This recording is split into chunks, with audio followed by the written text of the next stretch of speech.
দত্তগণ ছদ্মবেশ ধারণ করে তারা রাজা হয়েছে আর রাজ্য পরিচালনা করছে। রাধে প্রেম সে বলো। এখানে বিশেষ খেয়াল করবে, সুখদেব ঠাকুর যখন পরীক্ষিতকে বলছে পূর্বকালে লক্ষ লক্ষ দত্তগণ ছদ্মবেশ ধারণ করে রাজা হয়েছে। মানে দত্ত দেখলে তো বড় ভয় লাগে। শুনেছি দত্তের স্বরূপের কথা। দত্ত দেখতে কেমন? তাদের বড় বড় দাঁত আছে, বড় বড় নখ আছে, তাদের বড় বড় চোখ, উগ্র কেশ, উগ্র মুখ, দেখলে বড় ভয়ঙ্কর তাদের স্বরূপ। সেই স্বরূপ লুকিয়ে ছদ্মবেশ ধারণ করে একটি মানুষের আকৃতি নিয়ে তারা রাজা হয়ে আসছে, রাজা সেজেছে। কিন্তু তাদের স্বভাবে এখনো সেই দত্ত ভাব দেখা যায়। দেখতে তো বড় সুন্দর মানুষ হয়ে রাজা হয়ে আসছে। আর পূর্বকালের কালনেমী দত্ত মথুরা নগরীর রাজা কংস হয়ে আসছে।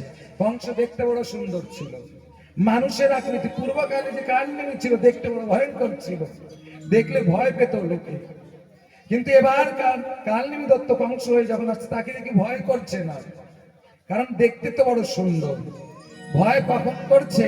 তার আচরণ দেখে ভয় করছে। যখন নিরহ প্রাণীদের কষ্ট দিচ্ছে, তখন বোঝা যেত যে বাস্তবিক এই সুন্দর মানুষটা তো মানুষ নয়। এর স্বভাবে দেখা যায় দত্ত, অর্থাৎ নিশ্চয়ই ছদ্মবেশ ধরেছে, মানুষ রূপ ধরেছে। যদি মানুষই হবে তাহলে জীবকে কষ্ট দেবে কেন? ভাই বন্ধুকে দুঃখ দেবে কেন?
श्री राधे प्रेम से बोलो, सवाई बोलो।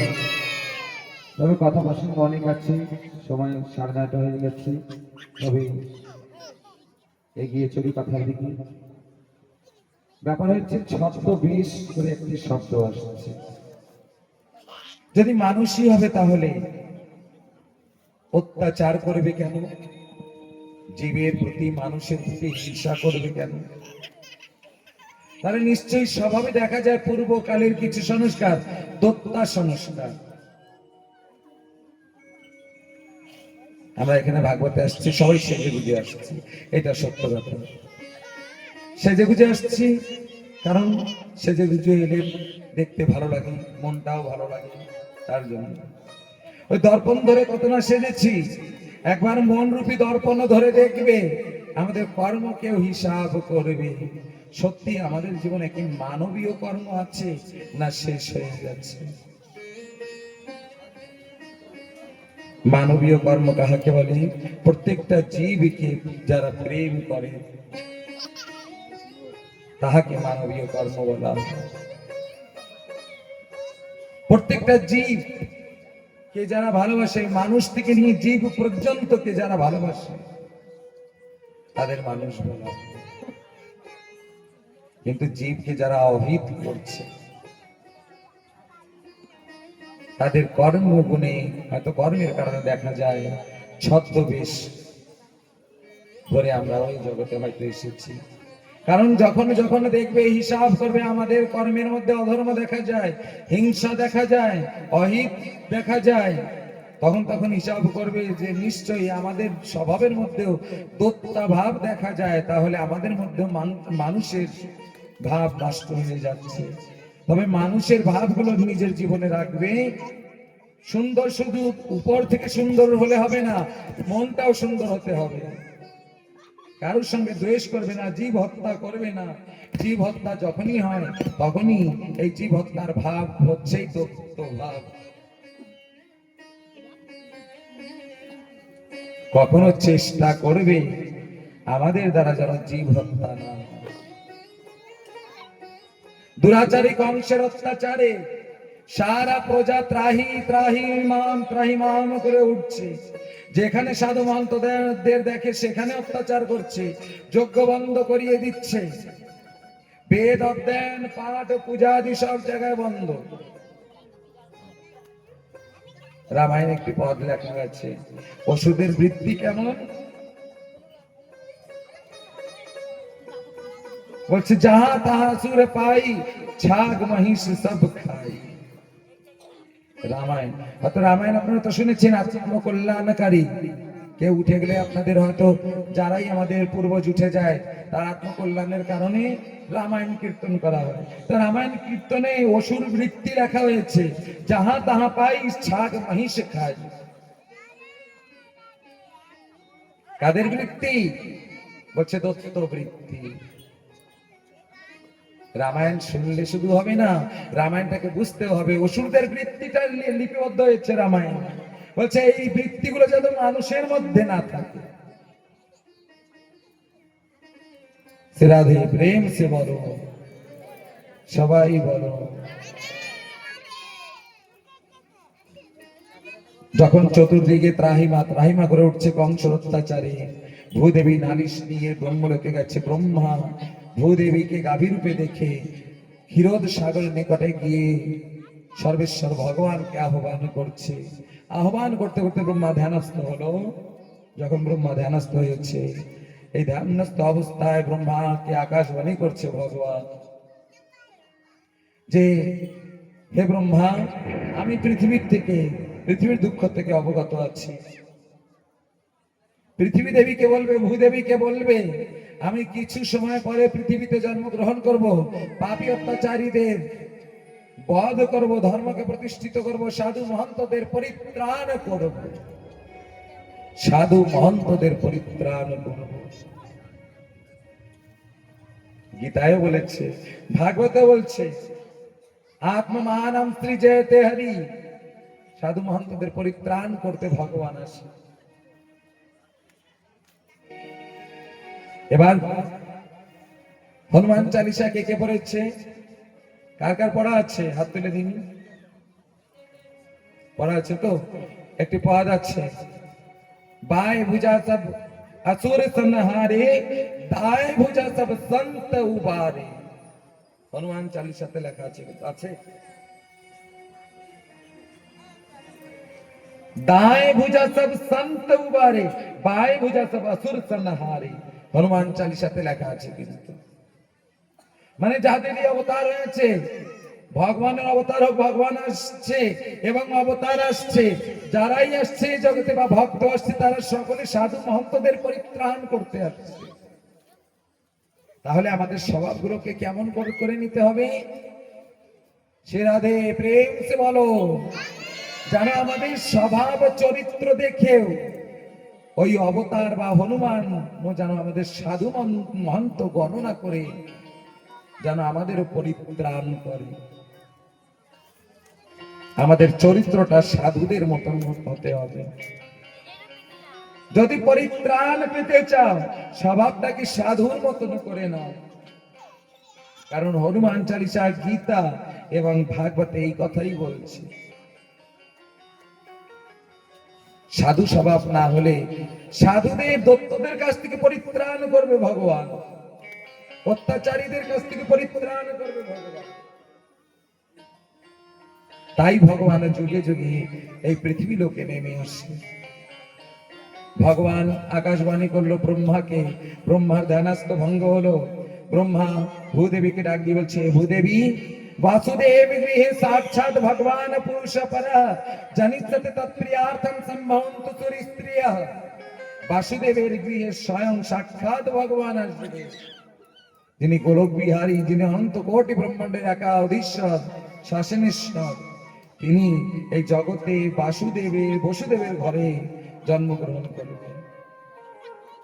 জনিষ্যতে তৎপ্রিয়ার্থম সম্ভবন্তু সুরি স্ত্রিয়ः। আর তার প্রিয়সী রাধারানীও জন্মগ্রহণ করবে। তবে তোমরা যত দেবগণ আছো, দেবাংশে তোমরা বৃন্দাবনে গিয়ে গোপাংশে জন্মগ্রহণ করো, এবং যত গন্ধর্বিকাগণ আছো, সমস্ত গন্ধর্বিকাগণ তোমাদের অংশে বৃন্দাবনে গোপী হয়ে জন্মগ্রহণ করবে, আর ভগবানের চরণ সেবা করে জীবন ধন্য করে তুলবে। শিবজিও ছদ্মবেশে বৃন্দাবনে গিয়ে নন্দগিরি পর্বত হয়ে ভগবানের চরণ সেবা করছে। বৃন্দাবনে নন্দগ্রামে নন্দগিরি পর্বত, ওই পর্বত শিবজি। শিবজি ভগবানকে সেবা করার জন্য এই পৃথিবীর ভিতরে সব থেকে বড় শিলা স্বরূপা শিবজি নন্দগিরি পর্বত নন্দগ্রামে। কেন শিবজি ওই নন্দগিরি পর্বত রূপে নিজেকে পরিণত করলেন? ভগবানকে সেবা করবার জন্য। কাশী হতে ভগবতী যোগমায়া কাশী প্রদেশ ছেড়ে দিয়ে মধুমঙ্গলকে সঙ্গে করে নিয়ে বৃন্দাবনে ভগবতী পর্ণমাসীর নাম রূপ নিয়ে বৃন্দাবনে প্রবেশ করেছে। কেন এলেন তিনি কাশী ছেড়ে দিয়ে? ভগবানের চরণ সেবা করবার জন্য। সকল দেবগণ দেবাংশে বৃন্দাবনে জন্মগ্রহণ করেছে। কেউ শাখা গোপ গোপী, হরিণ হরিণী, ময়ূর ময়ূরী, যে যেখানে পেয়েছে জন্মগ্রহণ করেছে। এদিকে মথুরা নগরীর রাজা কংস নিজের ভগ্নীকে বোনকে বিবাহ দিয়ে নব বিবাহিত ভগ্নী এবং ভগ্নীপতিকে বিদায় দিতে আনন্দ করে চলছে। রথ নিজে চালিয়ে চলছে, রথে নববিবাহিতা ভগ্নী আর ভগ্নীপতি দৈবকী আর বসুদেব বসে আছে। বাজা গাজা বাজছে, আনন্দ হচ্ছে। ওই আনন্দের মধ্যে হতে কংস নিজে নববিবাহিত ভগ্নীপতিকে বিদায় দিতে চলছে। হঠাৎ আকাশ মেঘাচ্ছন্ন হলো। ওই মেঘাচ্ছন্ন আকাশ হতে সুগম্ভীর স্বরে আকাশবাণী হলো, পথিবগ্রহে कंसमा भास्य शरीर वाक अस्य स्वाष्टमो गर्भो हन्तायाम वहसे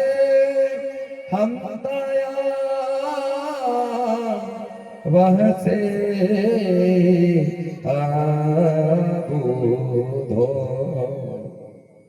पथिपग्रहेण দীনম কংসমা।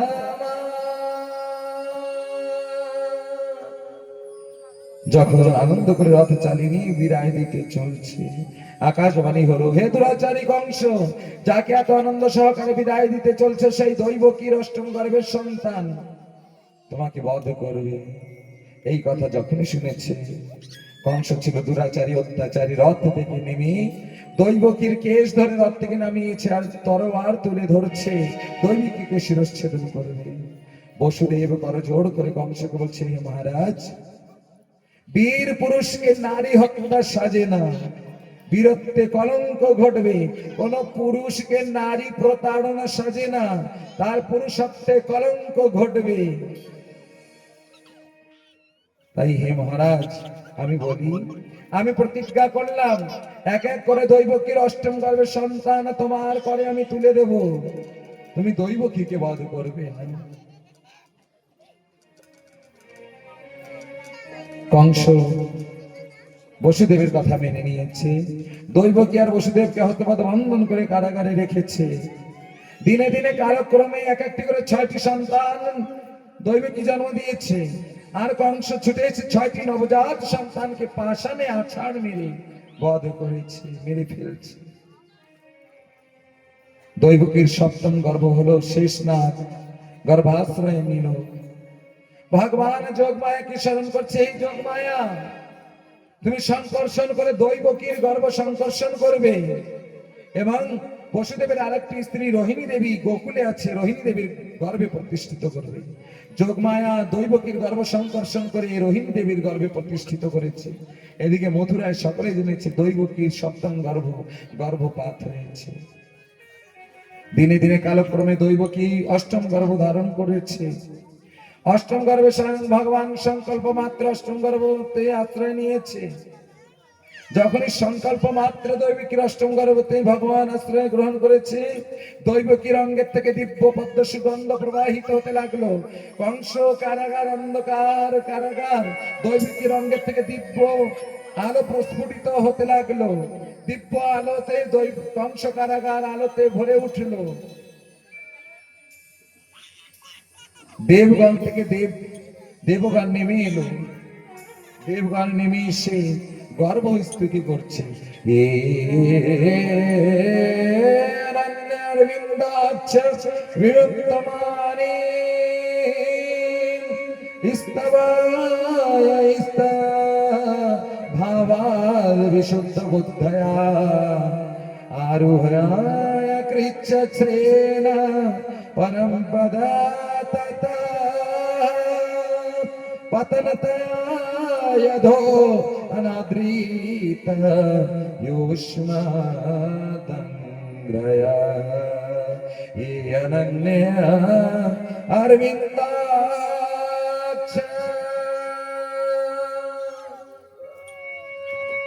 দেবগণ দেবলোক থেকে নেমে এসে কংস কারাগারে প্রকট হয়ে গর্ভ স্তুতি করছে।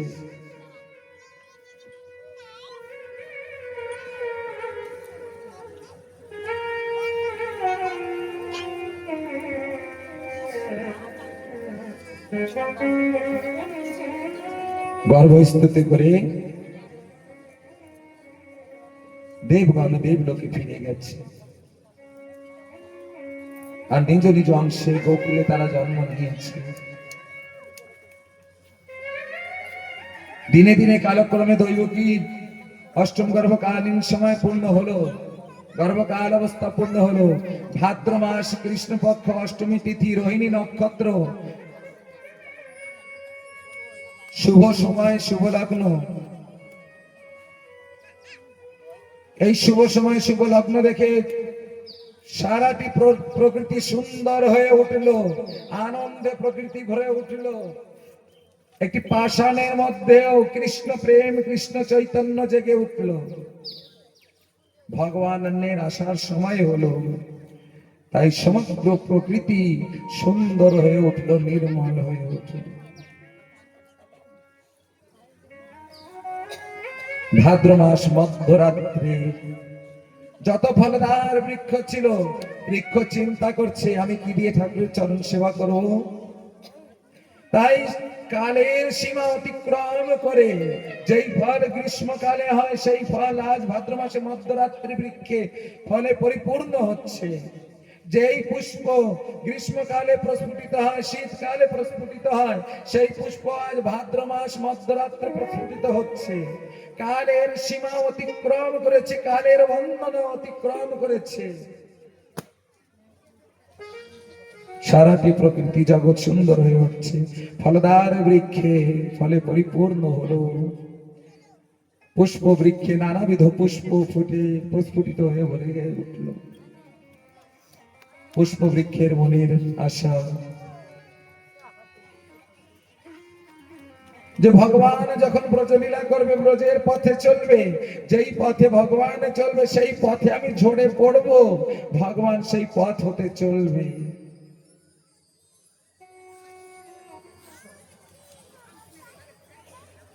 ফলদার বৃক্ষের হৃদয়ের কামনা, ভগবান যখন ফল সেবা করবে তখন না হয়তো আমার বৃক্ষে ডাল থেকে ফল পেড়ে সেবা করতে পারবে না, তাই ফলদার বৃক্ষ নিজের ডালগুলোকে ভূমির সঙ্গে নত করে দিল, মিলিয়ে দিয়েছে।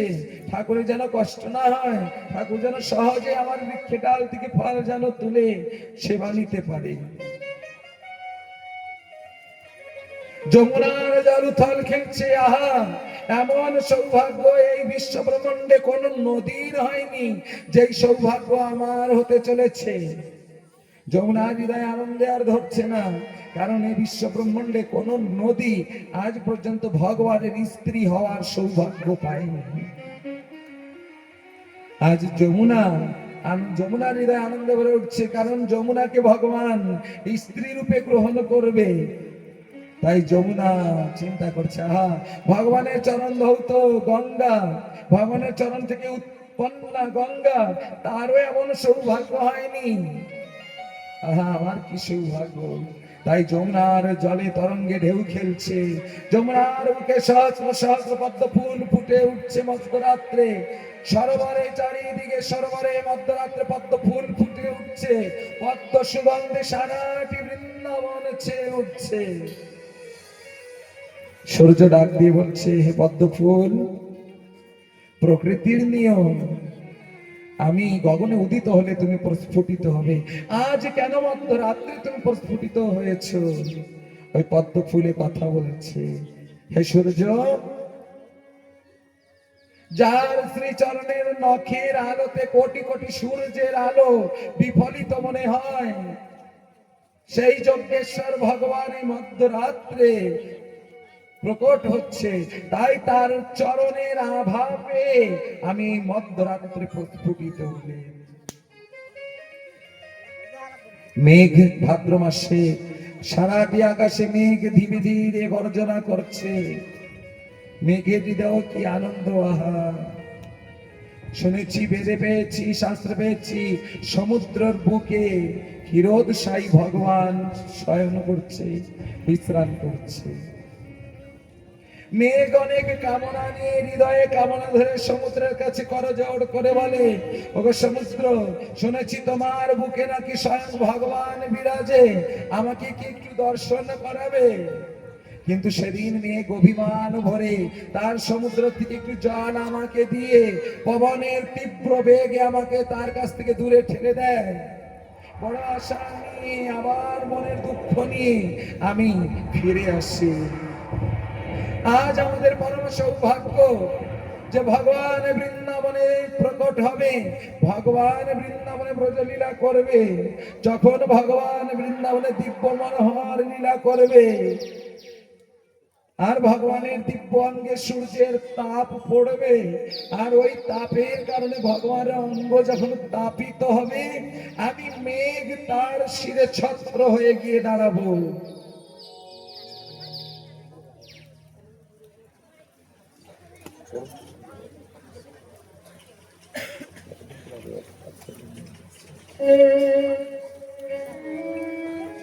মেঘ ছত্র হয়ে, মেঘের হৃদয় কামনা যে আমি ছত্র হয়ে তার শিরের উপরে দাঁড়াবো, যখন রৌদ্রের তাপে প্রভুর অঙ্গ তাপিত হবে, আর পুষ্প বৃষ্টি করে প্রভুর অঙ্গ শীতল করবে।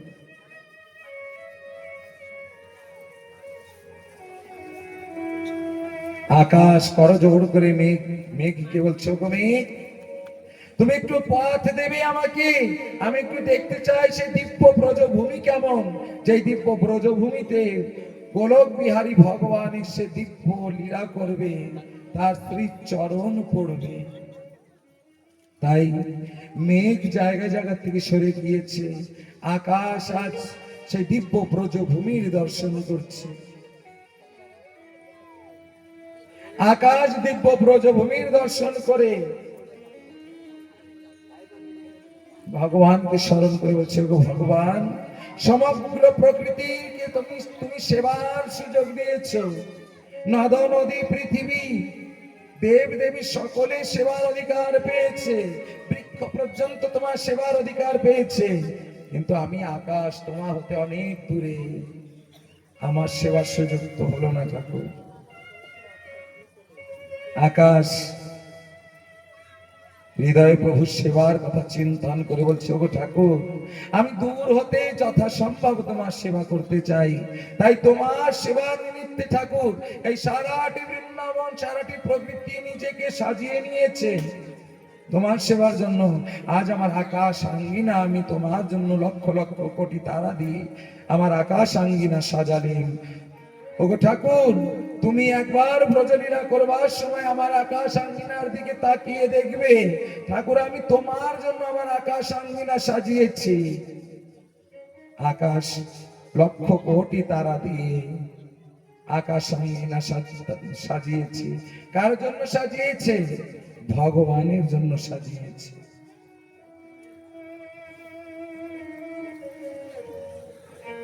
গোকুলে একটি সখা ছুটে আসছে আর বলছে, চিৎকার করে বলছে, ওগো নন্দ মহারাজ, ওগো নন্দ মহারাজ। নন্দ ভবন থেকে বেরিয়ে এসে দেখুন ওই বন মধ্যে হতে নবপ্রসূতা শত শত সহস্র সহস্র ধেনু ছুটে আসছে আর আমাদের গাভীর মধ্যে সম্মিলিত হয়ে যাচ্ছে। নন্দ মহারাজ ঠিক সত্যই নন্দ ভবন থেকে বাহিরে এসে দেখতে পায় বনের মধ্যে থেকে নবপ্রসূতা ধেনু ছুটে আসছে। ওই বনের পশুদের, ওই বনের গাভীদের হৃদয়েও একটি কামনা জেগেছে, বৃন্দাবনে স্বয়ং ভগবান আসছে, ভগবানকে দুগ্ধ দিয়ে সেবা করবে। সারাটি জগৎ নিজেকে সাজিয়ে নিয়েছে ভগবানের সেবা করবার জন্য। সারাটি জগৎ নির্মল হলো, সুন্দর হলো। একটা কথা ভেবে দেখবে, আমরা এই আসরে আজকে সকলেই আসছি ভাগবত শুনতে, সকলেই তিলক করে সেজে আসছি। কেন আসছি? ভগবানের জন্য আসছি। কার জন্য সেজেছি?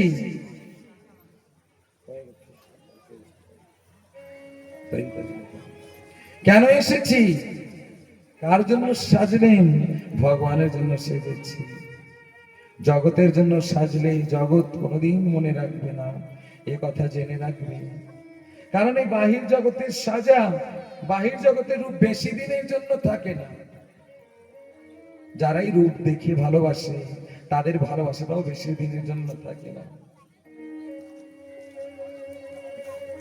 সাজবে যদি হয় একটি ভক্ত ভাবাবেশে সাজবে।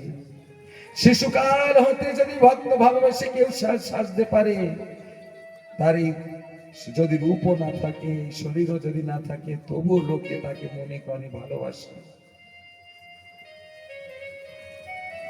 বৃদ্ধকাল পর্যন্ত লোকে তার কথা মনে করে, যদিও শরীর বৃদ্ধ হয়ে যায় তবুও লোকে ভালোবাসে। কেন? সে একদিন সেজেছিল, ভগবানের জন্য সেজেছিল। সেই সাজার কথা আজ লোকে বলছে না, আজ জগতের লোক মনে করছে এই জগতের জন্য সে তো সাজেনি, ভগবানের জন্য সেজেছে। যারাই ভগবানের জন্য জগতে সেজেছে তাদের কথা কেউ বলেনি আজ পর্যন্ত। মীরাবাই রাজ পোশাক আদি অলঙ্কার আদি ছেড়ে দিয়েছে, না জগতের জন্য সাজবো না। মীরাবাই তিলক পরেছে, কণ্ঠী পরেছে, সাধবী সেজেছে, যোগিনী সেজেছে। কার জন্য সেজেছে? ভগবানের জন্য সেজেছে। তিলক দিয়ে সাজালেন নিজেকে, মা কণ্ঠী দিয়ে তুলসী মালা দিয়ে সাজালেন। জগতের লোক আজও মীরাবাইকে বলেনি। নবদ্বীপ লীলায় ভক্ত গোরাচাঁদ সেজেছিল ভগবানের জন্য। সে ভক্ত গোরাচাঁদের কথা আমরা আজও ভুলি। কেন ভুলিনি?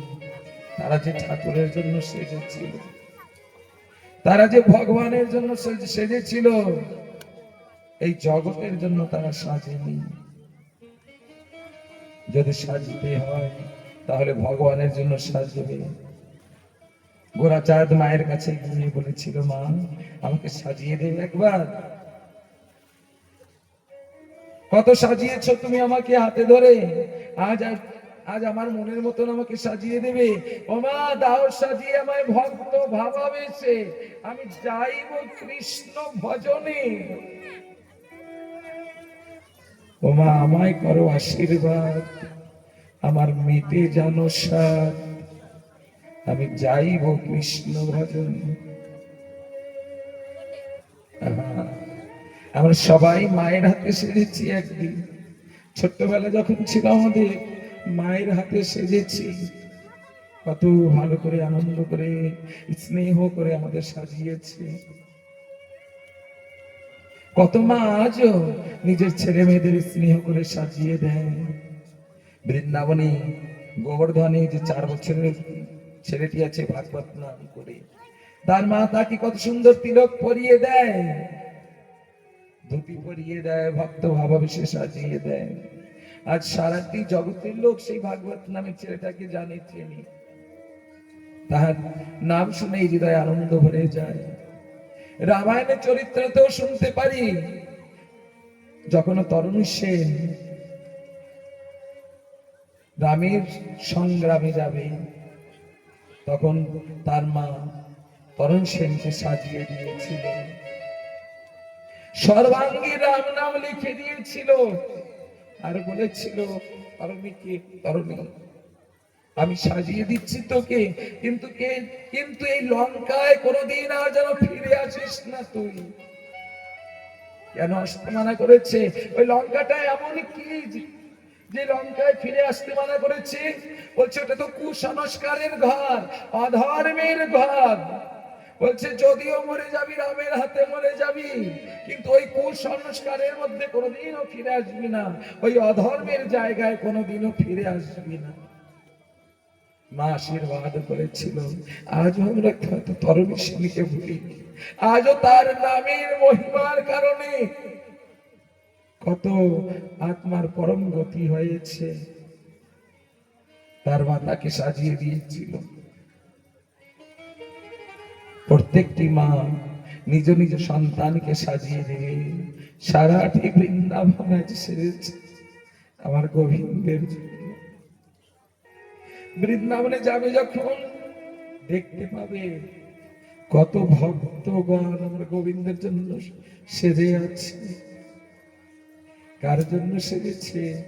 আমার গোবিন্দের জন্য তারা সেজেছে। রাজবাড়ি ছেড়ে দিয়েছে।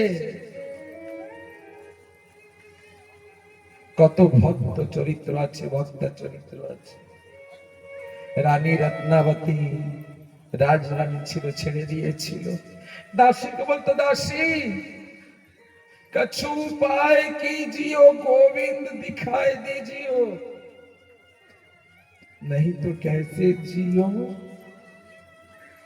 দাসী কোন উপায় বলো না, আমি যেন গোবিন্দকে দেখতে পাই, না হলে আমি আর বাঁচবো না। দাসীর কাছে জিজ্ঞাসা করছে, এ জগতে যাকে পাবে ভক্ত ভাবাবেশে তার কাছে জিজ্ঞাসা করবে, কিছু উপায় তো বলে দাও, যেই উপায় আমার গোবিন্দকে আমি যেন পেতে পারি। কেউ তো আমায় পথ দেখিয়ে দাও, যেই পথে চললে আমার গোবিন্দকে পাওয়া যাবে।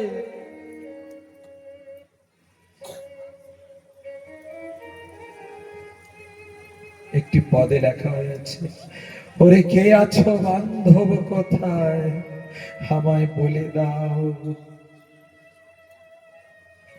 কে আছো বান্ধ আমায় বলে দাও আমার কি ঘুরতে ঘুরতে জন যজন যাবে ওরে বান্ধ বলে দাও আমাদের সত্যই শুধু এক জন্ম নয়, কত জন্ম ধরে ঘুরছি, হারিয়ে গেছি এই জগতের মায়া, এই জন্মের চক্রে পড়ে ভুলে গেছি তাকে। তাই তো বলেছি, কে আছো বান্ধব কোথায় আমায় বলে দাও, আমার কি ঘুরতে ঘুরতে এই জন্ম যাবে। রানী রত্নাবতী দাসীর কাছে জিজ্ঞাসা করছে, দাসী বলো না। দাসী যুক্তি ধরে দিয়েছে, দাসের যুক্তি ধরে রাজপাটাদি ছেড়ে দিয়ে, রাজ অলঙ্কার ছেড়ে দিয়ে বৈরাগিনী সেজেছে, বৈরাগিনী সেজে বৃন্দাবন গিয়েছে। সারাটি জনম বৃন্দাবনে থেকে ভজন করে পরম গতি লাভ করেছে। যদি সত্যই সাজবে না, আমার গোবিন্দের জন্য সাজবে, একদিন সেজে দেখবে, দেখবে ভালো লাগবে। শ্রী রাধে বল বৃন্দাবন বিহারী লাল কি, রাধা রানী কি। আজ সমগ্র প্রকৃতি যখন সেজেছে, শুভ মুহূর্ত শুভ সময়ে, ভাদ্র মাস রোহিণী তিথি, ভাদ্র মাস রোহিণী নক্ষত্রে, অষ্টমী তিথি কৃষ্ণপক্ষে মধ্যরাত্রে ভগবান আমার মথুরায় কংস কারাগারে প্রকট হলেন। বল ভাই রাধা কৃষ্ণ প্রেমানন্দে হরি হরি বল হরি। নিশীত তমোদ্ভূত যায় মানে জানা,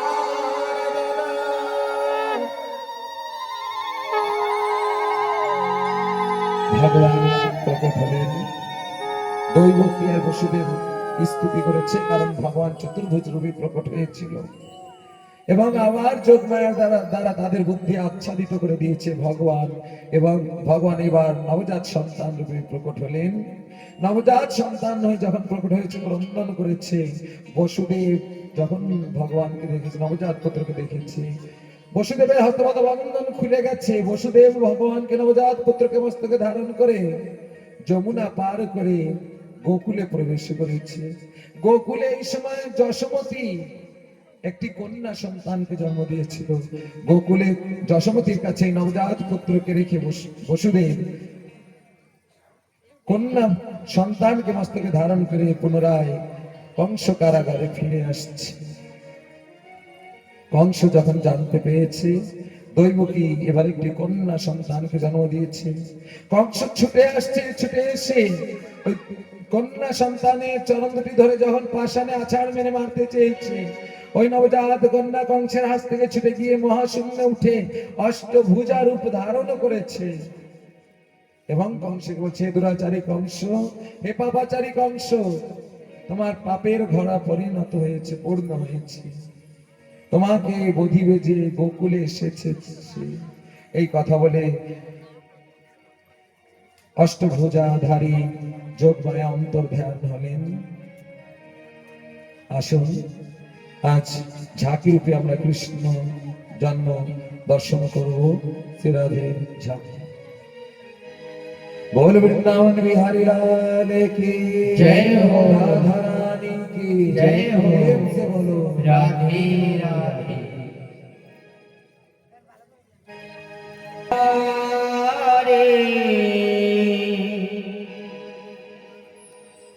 মা দৈবকের উদরে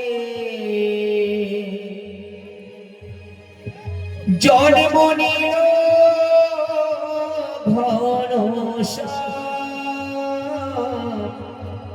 বলো হরে কৃষ্ণ রাধে শ্যাম। বলো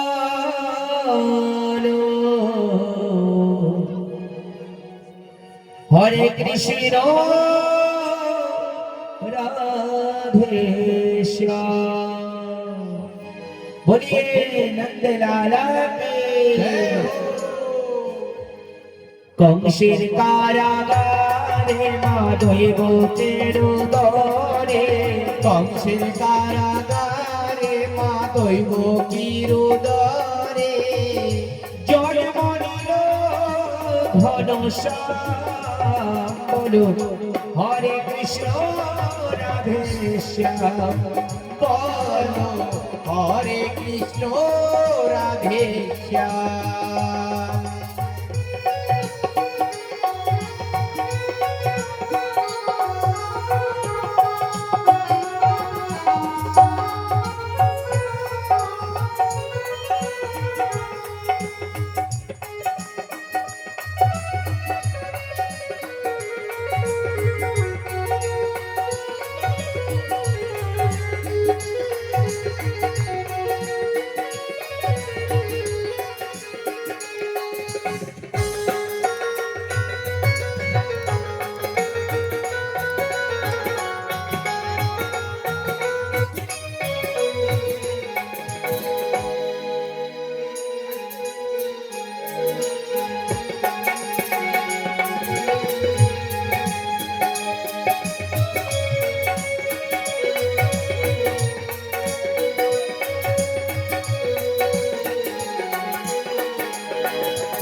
ভগবানের কেমন লীলা যোগ মমতার আপনি খুলে যায় বন্ধ কারাগার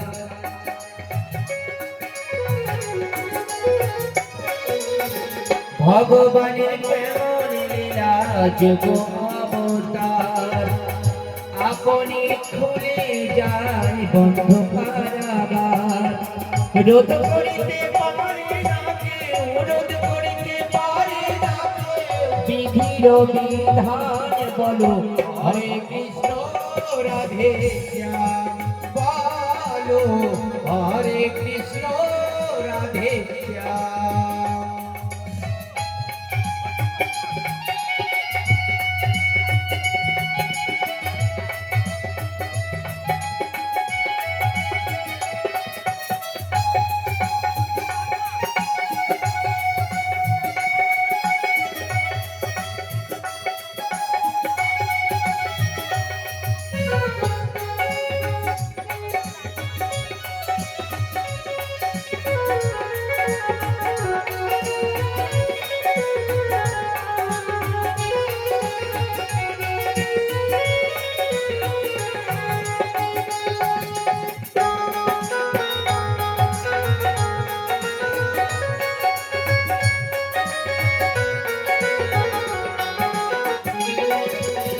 বসুদেব রয়ে যায় মাথার উপরে যমুনা পার হয়ে মা যশোদার ঘর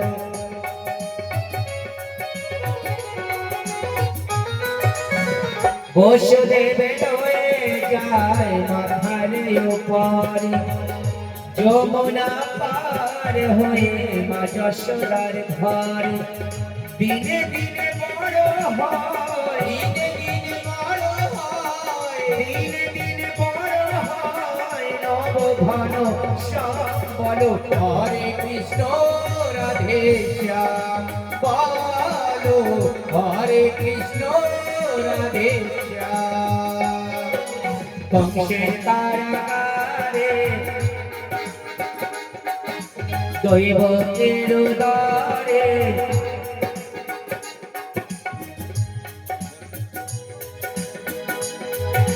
কংসের কারাগারে মা দৈবতের উদরে জন্ম নিল ঘনশ্যাম বলো হরে কৃষ্ণ রাধে শ্যাম বলো হরে কৃষ্ণ রাধে শ্যাম বলো হরে কৃষ্ণ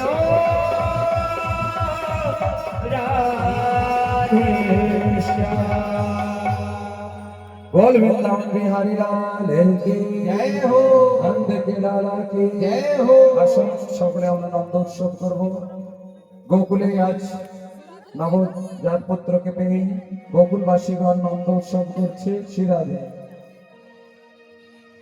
हे नंद की आनंद भयो जय कन्हैया लाल की नंद के आनंद भयो जय कन्हैया लाल की नंद के आनंद भयो जय कन्हैया लाल की नंद के आनंद भयो जय कन्हैया लाल की जय कन्हैया लाल की जय हो गोपाल की जय कन्हैया लाल की जय हो गोपाल की जय कन्हैया लाल की जय हो गोपाल की जय हो गोपाल की नंद के आनंद भयो जय कन्हैया लाल की नंद के आनंद भयो जय कन्हैया लाल की जय कन्हैया लाल की जय हो गोपाल की जय कन्हैया लाल की जय हो गोपाल की जय कन्हैया लाल की जय हो गोपाल की जय कन्हैया लाल की जय हो गोपाल की नंद घर आनंद भयो जय कन्हैया लाल की नंद घर आनंद भयो जय कन्हैया लाल की नंद घर आनंद भयो जय कन्हैया लाल की नंद घर आनंद भयो जय कन्हैया लाल की हे नंद घर नंद भया जय कन्हैया लाल की हे नंद घरा नंद भय जय कन्हैया लाल की नंद घरा नंद भयो जय कन्हैया लाल की हे नंद घरा नंद भय जय कन्हैया लाल की नंद घरा नंद भयो जय कन्हैया लाल की जय कन्हैया लाल की जय हो गोपाल की जय कन्हैया लाल की जय हो गोपाल की ब्रज में आनंद भयो जय सदा लाल की ब्रज में आनंद भयो जय कन्हैया लाल की गोकुल में आनंद भयो जय कन्हैया लाल की गोपियों में आनंद भयो जय कन्हैया लाल की हाथी घोड़ा पाल की जय कन्हैया लाल की हाथी घोड़ा पाल की जय कन्हैया लाल की हाथी घोड़ा पाल की जय कन्हैया लाल की हाथी घोड़ा पाल की जय कन्हैया लाल की आनंद उमंग भयो जय कन्हैया लाल की आनंद उमंग भयो जय कन्हैया लाल की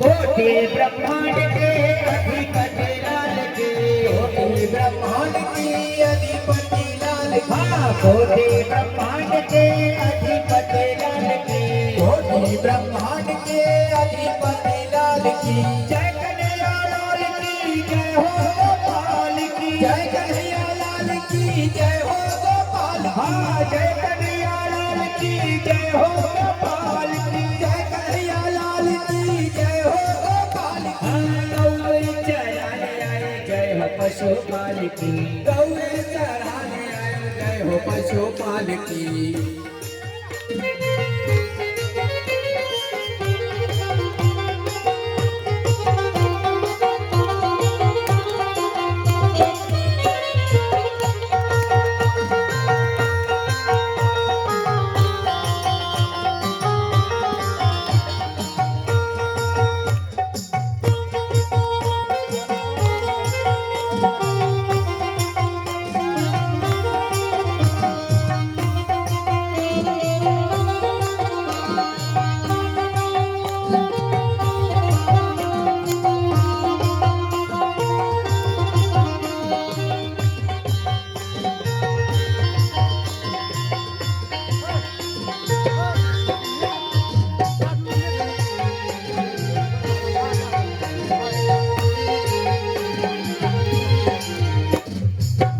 के आनंद कंद जय यशोदा लाल की भक्त के आनंद कंद जय यशोदा लाल की भक्त के आनंद कंद जय यशोदा लाल की भक्त के आनंद कंद जय यशोदा लाल की जय यशोदा लाल की जय हो गोपाल की जय यशोदा लाल की जय हो गोपाल की जय यशोदा लाल की जय हो गोपाल की जय यशोदा लाल की जय हो गोपाल की गोकुल में आनंद भयो जय कन्हैया लाल की गोकुल में आनंद भयो जय कन्हैया लाल की ब्रज में आनंद भयो जय यशोदा लाल की ब्रज में आनंद भयो जय कन्हैया लाल की जय कन्हैया लाल की जय हो गोपाल की जय कन्हैया लाल की जय हो गोपाल की जय कन्हैया लाल की जय हो गोपाल की जय कन्हैया लाल की जय हो गोपाल की हाथी घोड़ा पाल के जय कन्हैया लाल की हाथी घोड़ा पाल की जय कन्हैया लाल की नंद घड़ा नंद भया जय कन्हैया लाल की नंद घड़ा नंद भयो जय कन्हैया लाल की जय हो राधे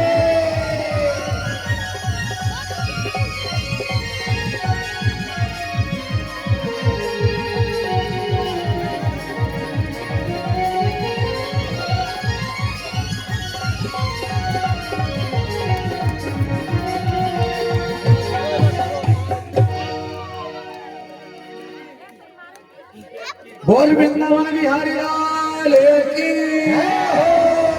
लाल की जय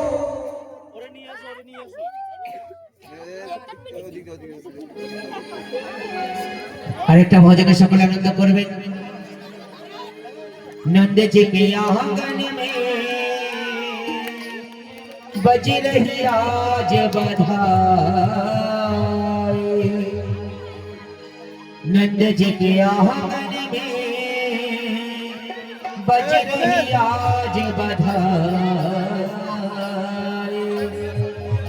सौ सवार बधाई लोगो सौ सवार बधाई लोगो सौ सवार बधाई लोगो लाख बार बधाई नंद जी के आंगन में बज रही आज बधाई नंद जी के आंगन में बज रही आज बधाई सौ सवार बधाई लोगो सौ सवार बधाई लोगो सौ सवार बधाई लोगो लाख बार बधाई नंद जी के आंगन में बज रही आज बधाई नंद जी के आंगन में बज रही आज बधाई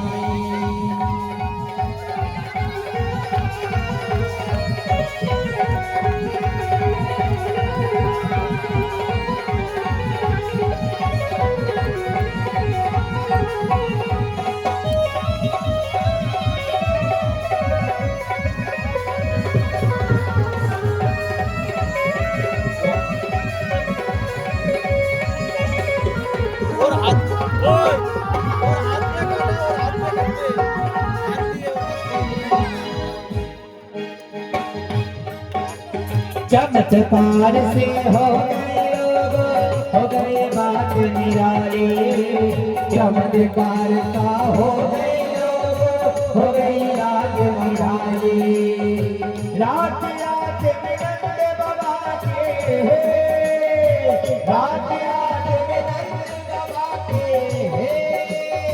रात रात में नंद बाबा के तारे हो गए नंद जी के आंगन बज रही आज बधाई नंद जी के आंगन में बज रही आज बधाई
युग युग जिए लाल तिहारा ये आशीष हमारी। युग युग जिए लाल तिहारा ये आशीष हमारी। ऐसे में आशीष के बहते, ऐसे में आशीष के बहते सबने बात बिहारे। नंद जी के आंगन बज रही आज बधाई। नंद जी के आंगन में बज रही आज बधाई।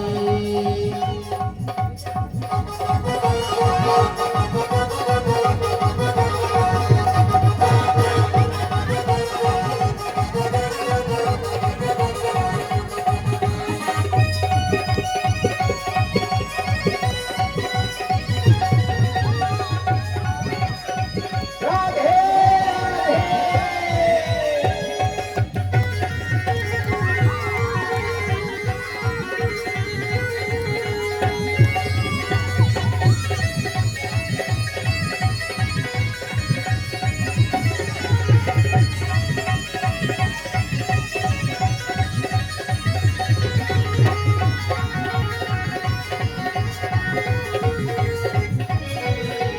साठ साल के बूढ़े देखो हो गए आज जवान। 60 साल के बूढ़े देखो हो गए आज जवान।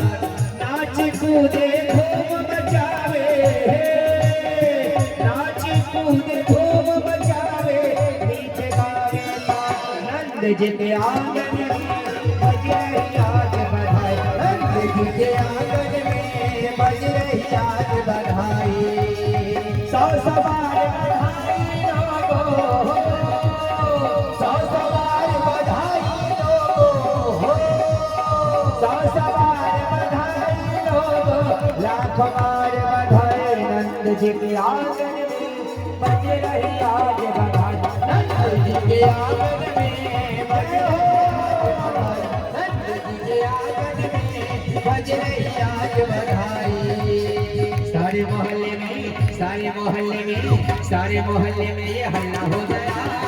सारे मोहल्ले में ये हल्ला हो गया। मैया यशोदा के लल्ला हो गया। हाँ हाँ, मैया यशोदा के लल्ला हो गया। लल्ला हो गया, लल्ला हो गया, लल्ला हो गया, लल्ला हो गया, लल्ला हो गया।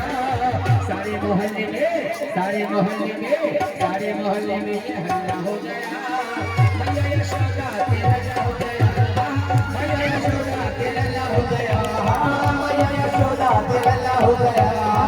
मैया यशोदा के लल्ला हो गया। राधे बोलिए नंद लाला की जय हो, बाल गोपाल की जय हो, यशोदा लाला की जय हो।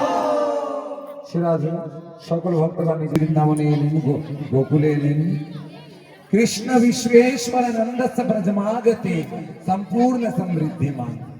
যেই মুহূর্তে ভগবান শ্রীকৃষ্ণ গোকুলে এসেছে সেই মুহূর্তে গোকুলে সমগ্র ধন ঐশ্বর্য সিদ্ধিতে পরিপূর্ণ হয়েছে। সমগ্র সিদ্ধি, নবনিধি, ঐশ্বর্য সমগ্র কিছুতে ধাম বৃন্দাবনে। ভগবান শ্রীকৃষ্ণের আজ 6 দিবস। 6 দিবসের দিন ভগবান শ্রীকৃষ্ণ পুতনাকে বধ করলেন। 3 মাসের সময় ভগবান আমার উৎকচ নামের দত্তকে পরম গতি প্রদান করলেন। আকাসুর, বকাসুর, প্রলম্বাসুর, ধেনুকাসুর ইত্যাদি যত দত্ত কংস পাঠিয়েছে বৃন্দাবনের সকল দত্তদের সংহার করেছে। 5ম বৎসরের সময় ভগবান আমার গোচারণ লীলা করেছে। শিরাধে গোকুলে যখন ভগবান ছিল তখন গোকুলে থেকে ভগবান ব্রজ রজ খেয়েছিল এবং মাখন চুরি করেছিল। মাখন চুরি লীলার ভাবার্থ হচ্ছে মন চুরি লীলা। ভগবান তার দিব্য মনোহর রূপ দেখিয়ে, দিব্য মনোহর লীলা শুনিয়ে জানিয়ে ভক্তের মন চুরি করে নেয়। মাখন চুরি লীলার মূল ভাবার্থ মন চুরি লীলা।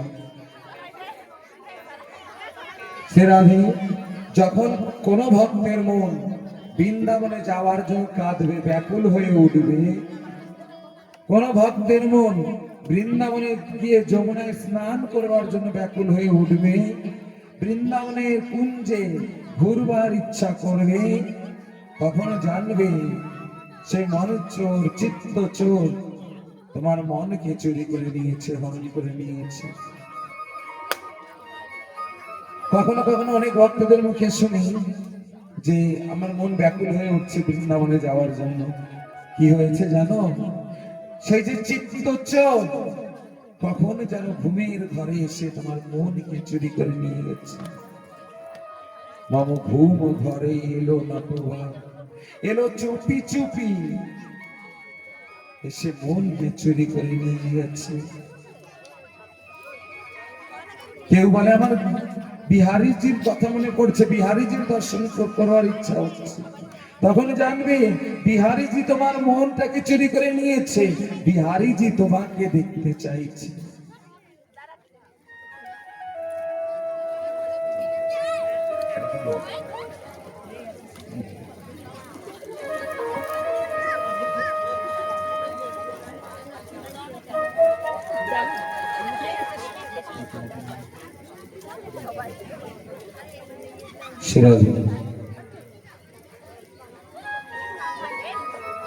তবে মন চুরি দিলেন, আর কি চুরি করলেন ভগবান?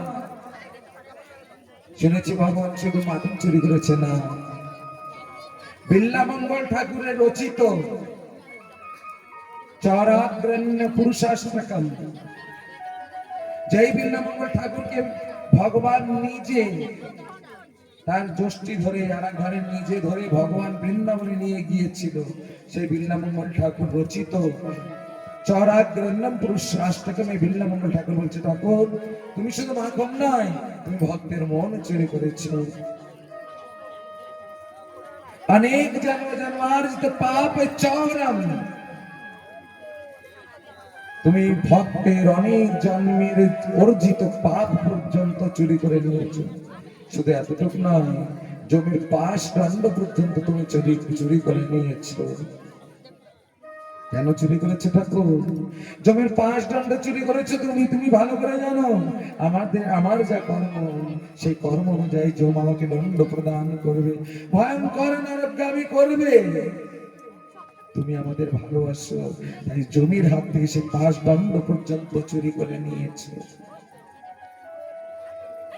একবার হিসাব করবে নিজ নিজ কর্ম, তখন ভেবে দেখবে হয়তো আমার কর্ম যেই ভাবে আছে, এই জন্ম সেই কর্মের কারণে তো হয়তো স্বর্গবাসীতে হতে পারবো না, হয়তো নরকে আমার কুকর্ম আমাকে নরকে নিয়ে যাবে। কিন্তু ভগবান এতই ভালোবাসে, ভক্তকে কৃপা করবার জন্য, ভক্তকে পরম গতি প্রদান করবার জন্য ভগবান তার পাপকেও ঢেকে দিয়েছে। জমির হাত থেকে 5 দণ্ড চুরি করে নিয়েছে ভগবান।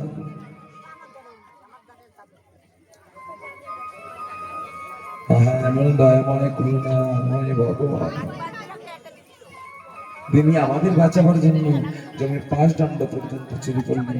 তিনি শুধু মাখন নয়, তিনি আমাদের কোটি কোটি জন্মের পাপ পর্যন্ত চুরি করে নিয়েছে আমাদের ভালো রাখবার জন্য। ভগবান বিধি উল্লঙ্ঘন করলেন। কি বিধি উল্লঙ্ঘন করলেন? কার জন্য করলেন? ভগবান কুরুক্ষেত্রের মাঠে প্রতিজ্ঞা করেছিল, আমি শস্ত্র ধারণ করব না। ভগবান নিজের মাথায় কলঙ্কের বোঝা নিয়েও নিজের সংকল্প খণ্ডিত করে দিয়ে হাতে শস্ত্র ধারণ করেছিল। কার জন্য? ভক্তেরকে বাঁচাবার জন্য। হয়তো কত ভগবান আজ পর্যন্ত ভগবানকে কলঙ্ক ঘোষণা করে, ভগবান তুমি কেমন ভগবান, নিজের প্রতিজ্ঞা পর্যন্ত খণ্ডিত করেছো, ভেঙে দিয়েছো। কার জন্য ভেঙেছিল ভগবান? ভক্তকে বাঁচাবার জন্য।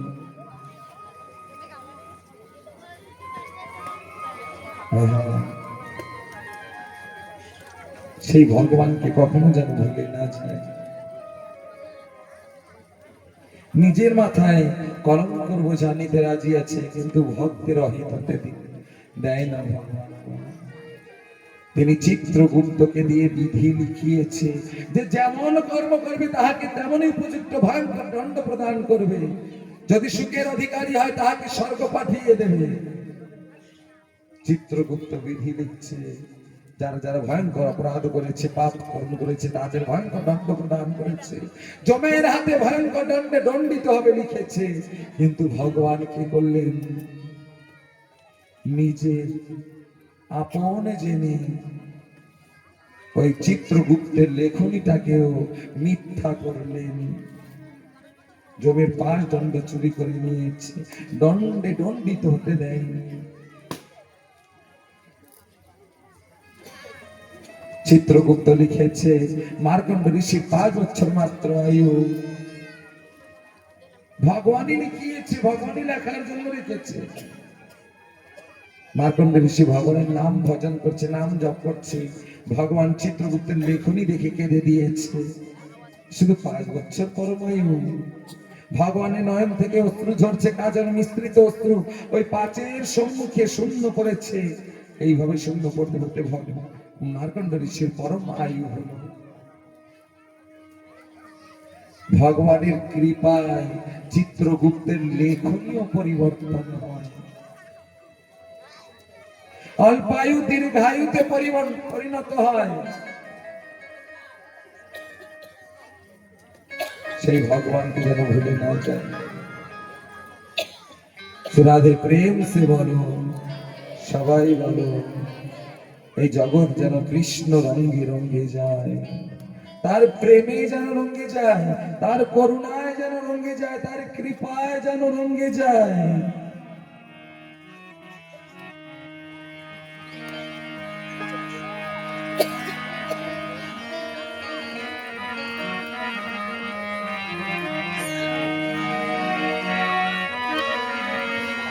ओ काली कमली ने,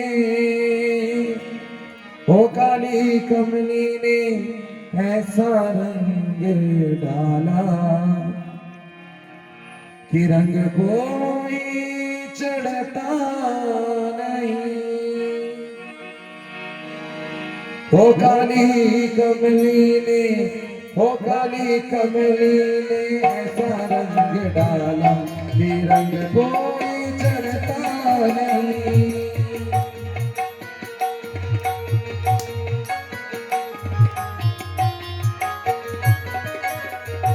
काली कमली ने, ओ काली कमली ने ऐसा रंग डाला कि रंग कोई चढ़ता नहीं, चढ़ता नहीं, चढ़ता नहीं।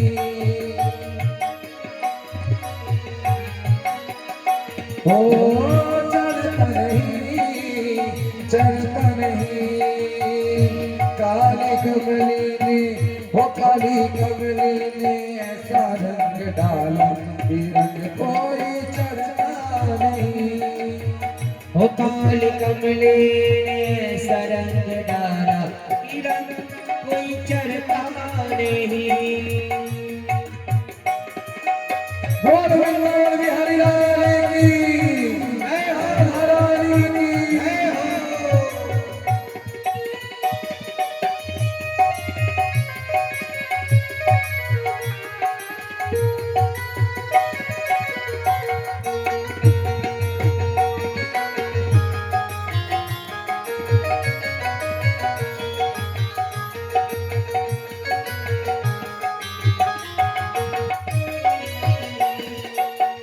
रूप भी काला, रंग भी काला, फिर भी गजब कर डाला हो, फिर भी गजब कर डाला।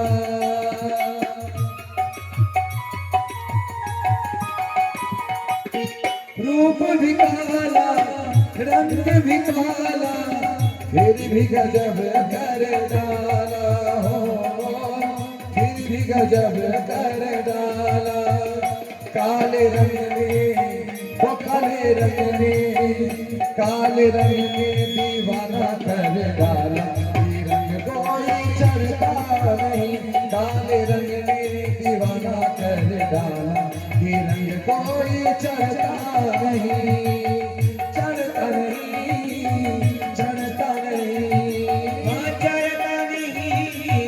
चढ़ता नहीं। कमली ने वो काली कमली ने ऐसा रंग डाला कि रंग कोई चढ़ता नहीं।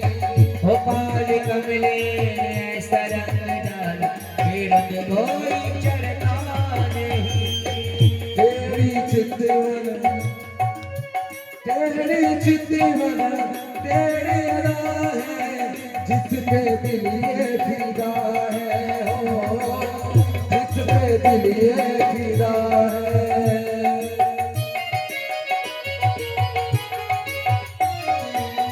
तेरी चितवन तेरी अदा है फिर भी दिल ये फिदा है, हो फिर भी दिल ये फिदा है। ओ श्याम प्यारे ने, ओ श्याम प्यारे ने, ओ श्याम प्यारे ने ऐसा रंग डाला कि रंग कोई चढ़ता नहीं। श्याम प्यारे ने ऐसा रंग डाला कि रंग कोई चढ़ता नहीं। काली कमली ने, ओ काली कमली ने ऐसा रंग डाला कि रंग कोई चढ़ता नहीं।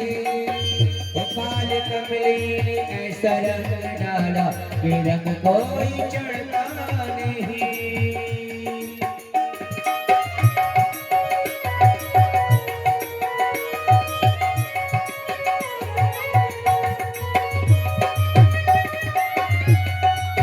श्री राधे राधे हरि राधे की, राधा रानी की जय हो।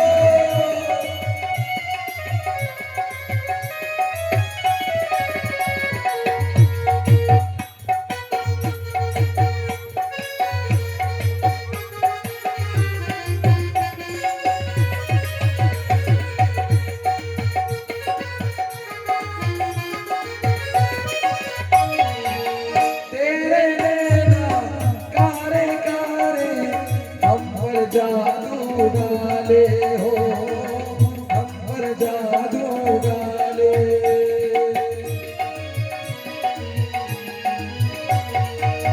तेरे नैना कारे कारे हम पर जादू डाले हो, हम पर जादू डाले। तेरी नजरों ने, ओ तेरी नजरों ने, तेरी नजरों ने, ओ तेरी नजरों ने हमें मार डाला, कोई चढ़ता नहीं। तेरी नजरों ने हमें मार डाला, फिर कोई चढ़ता नहीं। ओ चढ़ता नहीं, चढ़ता नहीं, हो चढ़ता नहीं, चढ़ता नहीं, चढ़ता नहीं, चढ़ता नहीं। चढ़ता नहीं। काली कमली ने, जय हो। काली कमली ने ऐसा रंग डाला कि रंग कोई चढ़ता नहीं। काली कमली ने ऐसा रंग डाला कि रंग कोई चढ़ता नहीं। काली कमली ने ऐसा रंग डाला कि रंग कोई चढ़ता नहीं। काली कमली ने ऐसा रंग डाला कि रंग कोई चढ़ता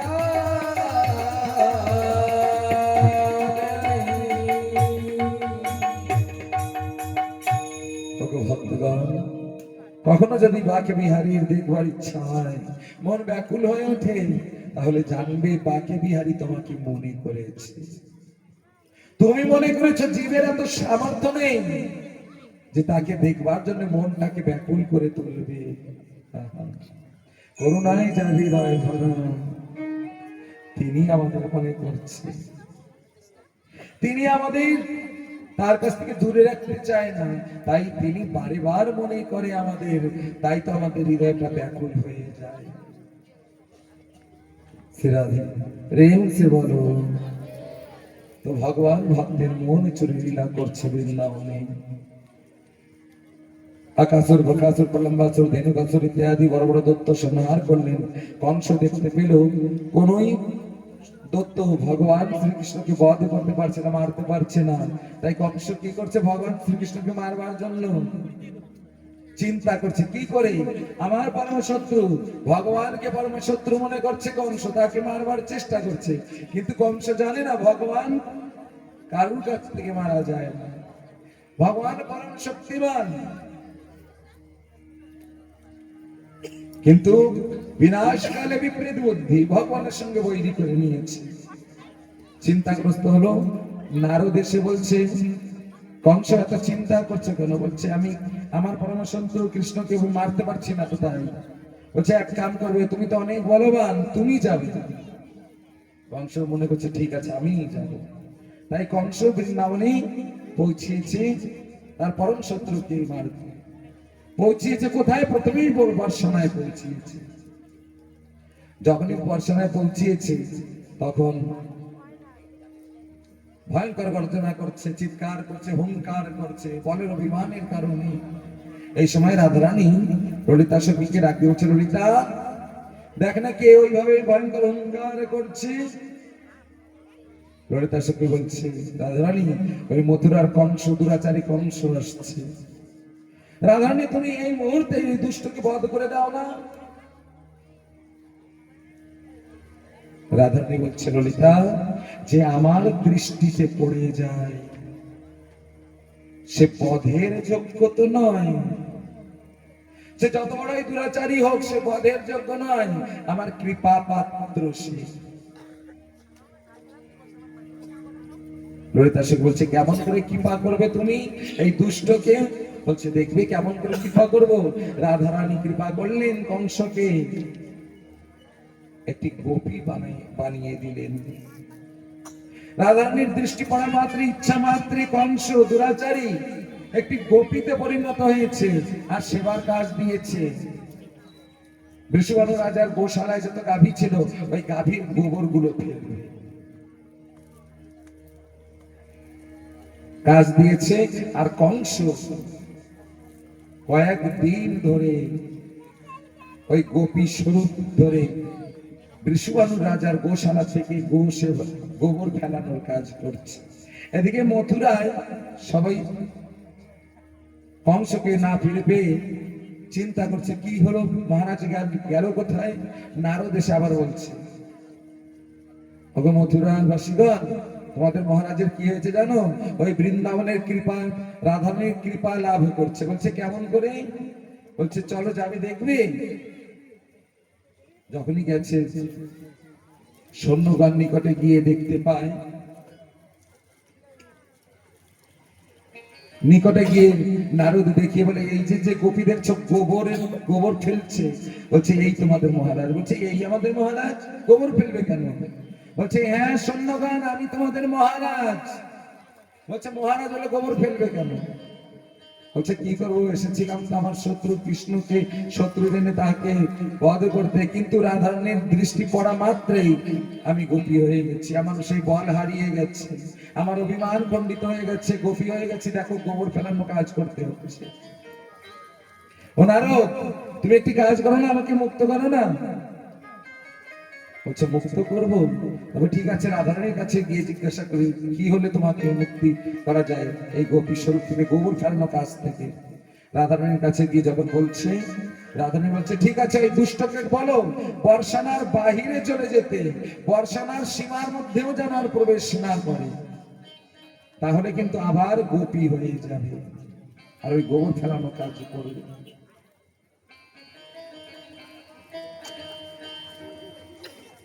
ওই কংস গোপী স্বরূপ কংস ছুটে চলছে, কথা শুনবা মাত্রে বর্ষানা সীমা হতে বাইরে চলতে যত তীব্র বেগে ছুটে যায় তত গায়ের এক একটা অলঙ্কার খুলে পড়ছে, চুড়ি পড়ছে, নথি পড়ছে, কানের দুল পড়ছে, হাতের চুড়ি খুলে পড়ছে। যখনই বর্ষানা থেকে বাইরে গিয়েছে মথুরার সীমার মধ্যে প্রবেশ করেছে, আবার পূর্বগত আবার হয়ে গেছে। কংস গোপী হয়েছে। রাধারানী বলেছে যত বড় দুষ্ট হোক আমার দৃষ্টি পড়া মাত্র সে আমার কৃপা পাত্র, সে শাস্তি দণ্ডের পাত্র নয়। ভক্তগণ না জানি জ্ঞানে অজ্ঞানে কত পাপ হয়েছে এই জীবনে। যদি সত্যই রাধারানীর কৃপা পেতে হয় তাহলে বর্ষানা যাবে, রাধারানী দণ্ড প্রদান করবে না। ভয় পাবে না যে আমার পাপের কারণে আমাকে হয়তো রাধারানী দণ্ডিত করবে, না, রাধারানী দণ্ডিত করবে না। রাধারানীর কৃপা দৃষ্টি পড়া মাত্রেই প্রত্যেকটা জীব রাধারানীর চরণ সেবার অধিকারী হয়ে যাবে, সেদিন আর সে দণ্ডের পাত্র থাকবে না। রাধারানীর কৃপা দৃষ্টি, তাই শিবজি রাধারানীর কৃপা দৃষ্টি, কৃপা কটাক্ষম স্তোত্রম শিবজি পাঠ করেছিল। রাধারানী তোমার এত কৃপা, দুষ্টের পরেও তোমার এত কৃপা, তাই শিবজি রাধা কৃপা কটাক্ষ স্তোত্রম পাঠ করেছিল।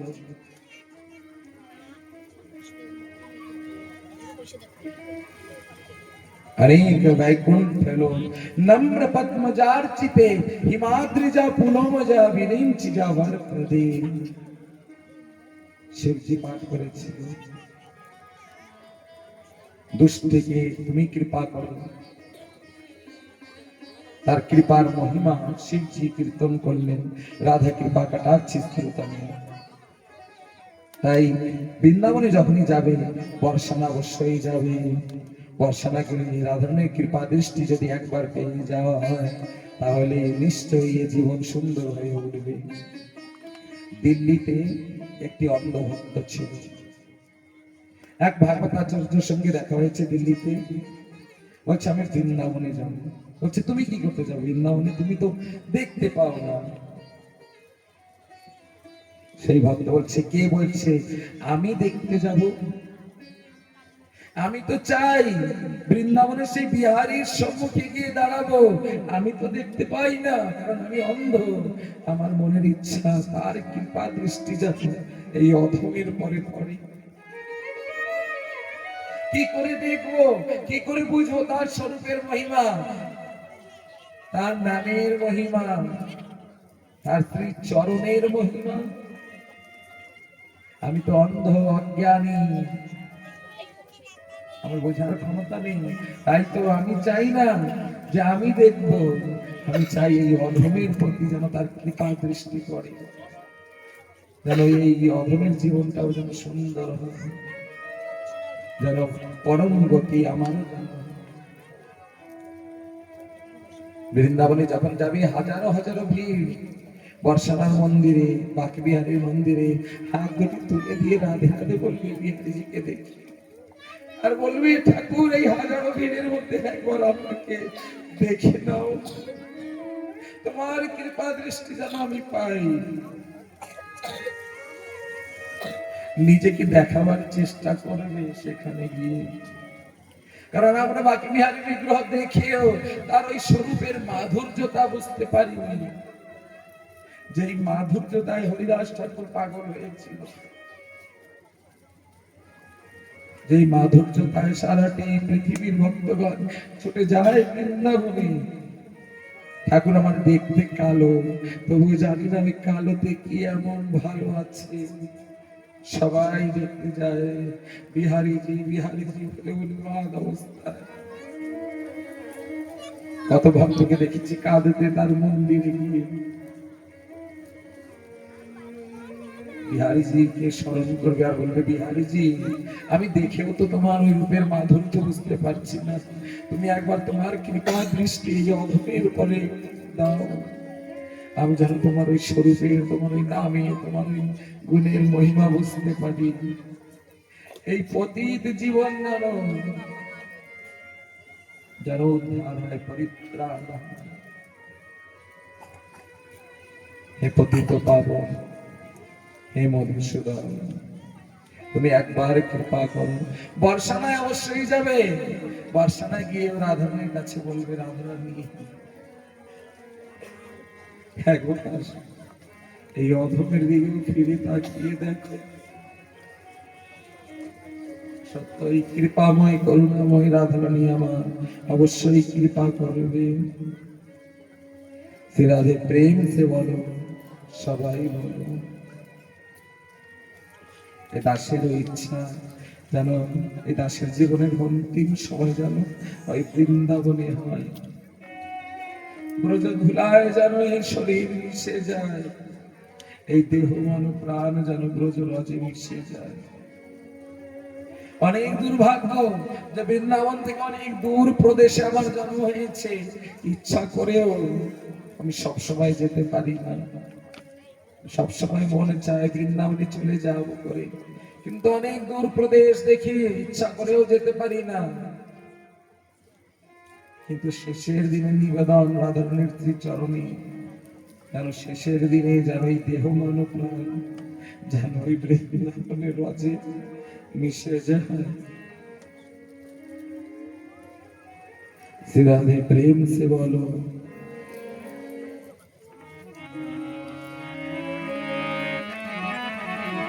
আর যত ভক্তগণ আছো,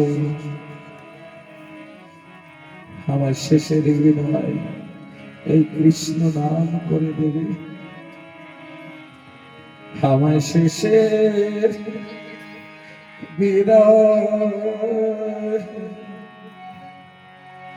দেবে তোমরা গো।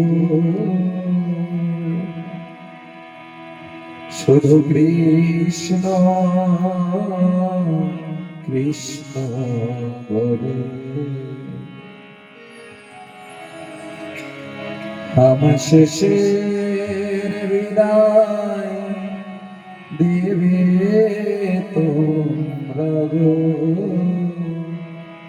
শুধু কৃষ্ণ কৃষ্ণ বলে আমার শেষের বিদায় দিও তোমরা গো। শুধু কৃষ্ণ কৃষ্ণ বলে আমায় শেষের বিদায় দিও তোমরা গো। শুধু কৃষ্ণ কৃষ্ণ বলে।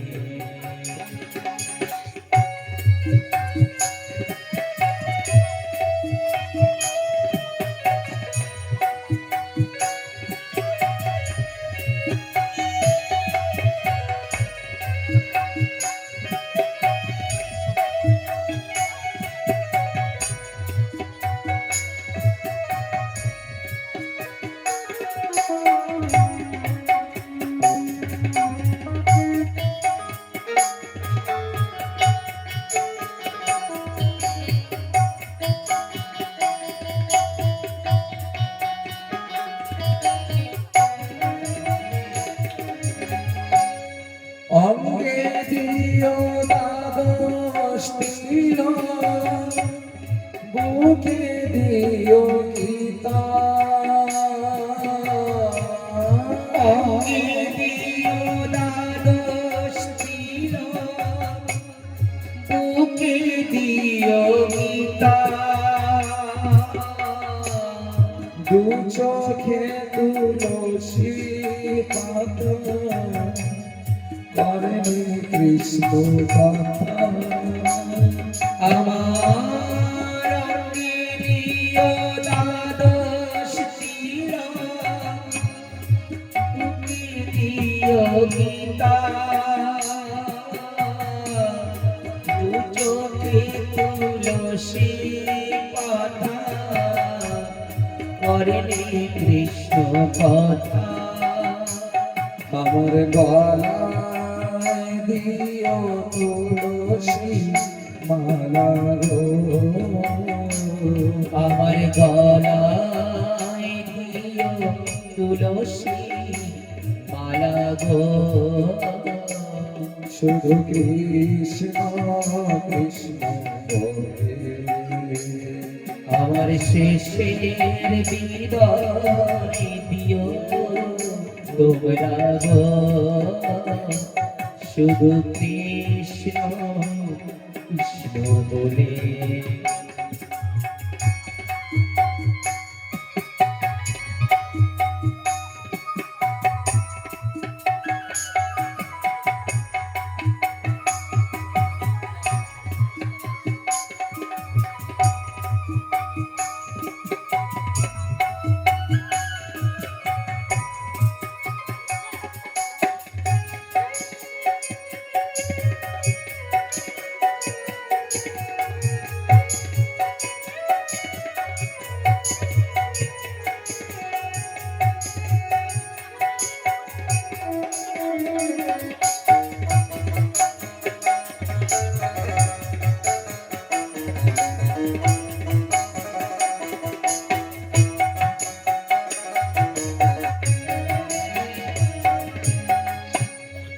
যমুনার জলে তোমরা ভাসিয়ে দিও ভাই,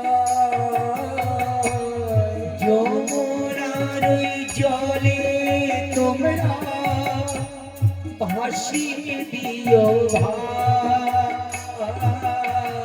তবে ভক্তগণ, আমি যেদিন এই পার্থিব জগৎ ছেড়ে চলে যাব, আমার এই পার্থিব শরীর পার্থিব দেহ যমুনার জলে ভাসিয়ে দেবে।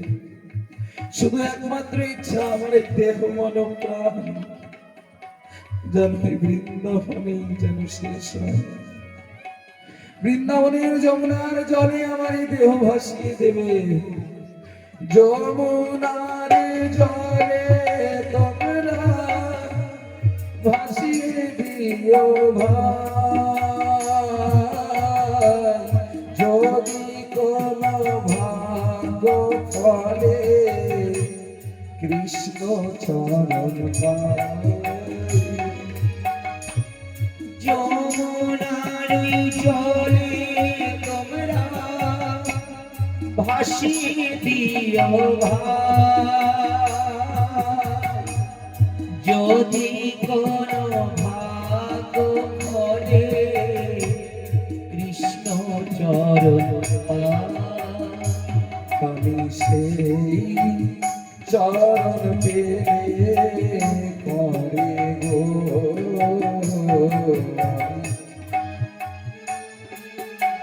এ মনে গো, আমি সেই চরণ পেলে করে গো, নয়ন জলে আমায় শেষে হৃদয় দিও তোমরা গো, শুধু কৃষ্ণ কৃষ্ণ বলে।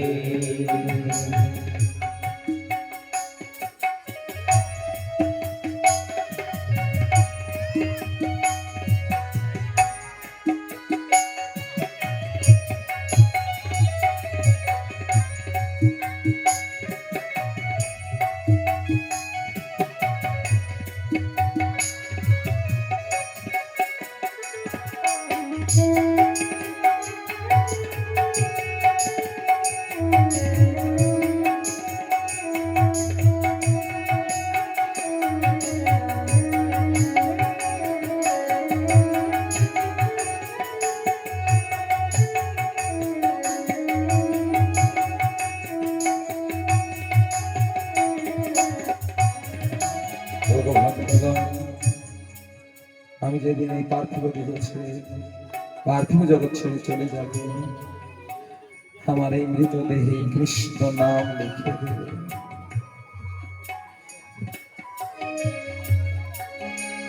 আমার অঙ্গে লিখো কৃষ্ণ নাম, ব্রজ ধূলি দিয়ে অঙ্গে লিখো কৃষ্ণ নাম, ব্রজ ধূলি দিয়ে। এই মিনতি করি যত কৃষ্ণ ভক্তের কাছে, আমার ব্রজ অঙ্গে লিখো কৃষ্ণ নাম, ব্রজ ধূলি দিয়ে। মিনতি করি যত কৃষ্ণ ভক্তের কাছে, আমার অঙ্গে লিখো কৃষ্ণ নাম, ব্রজ ধূলি দিয়ে। এই মিনতি করি যত কৃষ্ণ ভক্তের কাছে, দাসের শেষে বিদায় দেবে তোমরা গো, দাসের শেষে বিদায় দেবে তোমরা গো দাসের শেষে বিদায় দেবে তোমরা গো শুধু কৃষ্ণ কৃষ্ণ বলে। দাসের শেষে বিদায় দিবে তোমরা গো শুধু কৃষ্ণ কৃষ্ণ বলে। আমার শেষে বিদায় দেবে তোমরা গো শুধু কৃষ্ণ কৃষ্ণ বলে। আমার শেষে বিদায় দিও তোমরা গো শুধু কৃষ্ণ কৃষ্ণ বলে। শুধু কৃষ্ণ কৃষ্ণ বলে।